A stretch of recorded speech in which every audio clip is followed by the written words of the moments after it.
Hello friends, चला तर मग आपण आता धनेविषयी माहिती जाणून घेऊया। एक, आमटी भाजीच्या मसाल्यामध्ये धने हा महत्त्वाचा पदार्थ आहे। आमटी भाजीला धन्यामुळे एक प्रकारचा सुगंध येतो। दोन, धन्याच्या हिरव्या रोपाला कोथिंबीर असे म्हणतात। घराच्या परिसरात अगर कुंड्यात धने पेरल्यास थोड्याच दिवसात त्यांना अंकुर फुटतात।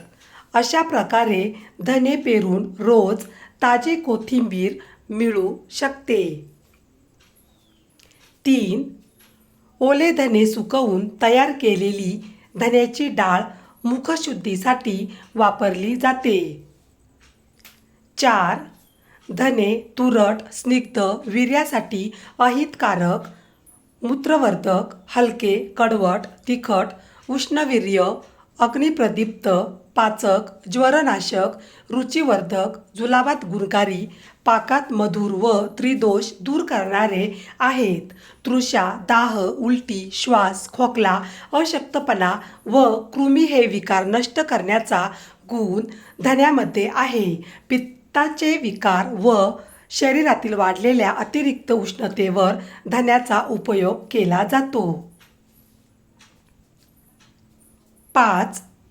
चरक धन्याला तृषानाशक व सर्दीनाशक समजतात।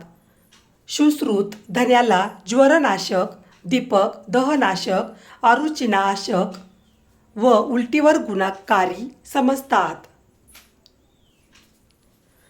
6. अर्धा तोळा धने उकळून त्यात दूध व साखर घालून रोज सकाळी हा चहा प्यायल्याने पचनक्रिया सुधारते। 7. धने पाण्यात भिजत ठेवून त्यात ते चांगले कुस्करावेत। नंतर ते पाणी गाळून घेऊन त्यात मध व साखर घालून वरचेवर ते पाणी प्यायल्याने तृषा शांत होते। 8. फार तहान लागते किंवा पोटात उष्णता वाढते अशा वेळी धने रात्री पाण्यात भिजत घालावेत। सकाळी ते पाणी गाळून घेऊन त्यात साखर टाकावी आणि दिवसातून 3 ते 4 वेळा घ्यावे। 9.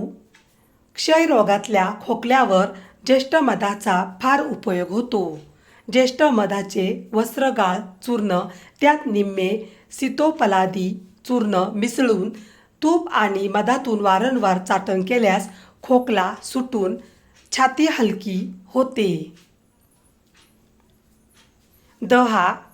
अतिघामाने शरीर थंड पडत असेल तर सुके खोबरे, लसूण आणि ओवा ही एकत्र वाटून त्याच्या गोळ्या करून खाव्यात।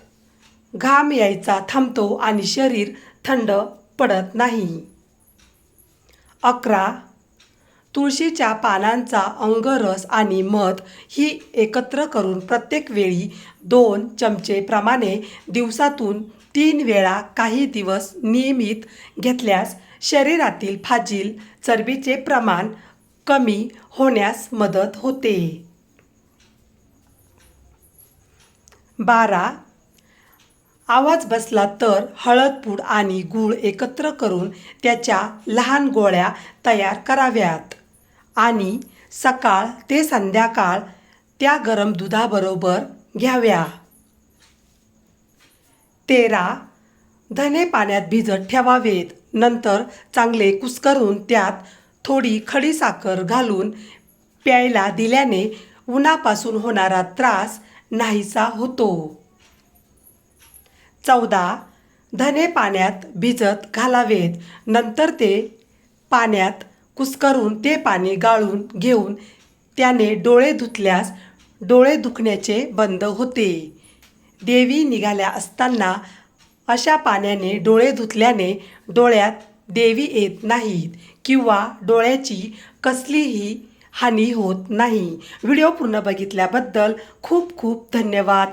चला तर मग पुन्हा भेटूया अशाच नवीन व्हिडिओमध्ये। तोपर्यंत बाय बाय।